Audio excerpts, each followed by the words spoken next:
பிறந்தேன் தேவதை என்றார்கள், அடியெடுத்தேன் கொலுசிட்டார்கள்,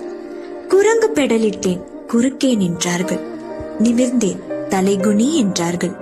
பூம்பெய்தினேன் வேலிகள் பதித்தார்கள், பேசினேன் மௌனிக்கச் சொன்னார்கள், விரும்பிய ஆடை அணிந்தேன் விருப்பத்தை புதைத்தார்கள், காதலிக்கிறேன் என்றேன் வீட்டிலேயே அடைத்தார்கள், புத்தகம் கேட்டேன் புத்திமதி சொன்னார்கள், விருப்பமின்றியும் மணந்து கொண்டு கலவிக்கொள் என்றார்கள், யாவையும் சகித்த நான் தைரிய சிறகணிந்தேன், சாத்தான் என்றார்கள், தடைகள் பல உடைத்தேன் தரம் கெட்டவள் என்றார்கள், பறக்கத் தொடங்கினேன் பொறாமைப்பட்டார்கள், இன்று உயர்ந்து நிற்கிறேன் அன்னார்ந்து பார்க்கிறார்கள், நாணம் கொள்வதை விட கண்மை இடுவதை விட தலை குனிந்து நடப்பதை விட அவள் அவளாயிருப்பதே பெண்மைக்கு பேரழகு, அவள் அவளாயிருப்பதே பெண்மைக்கு பேரழகு.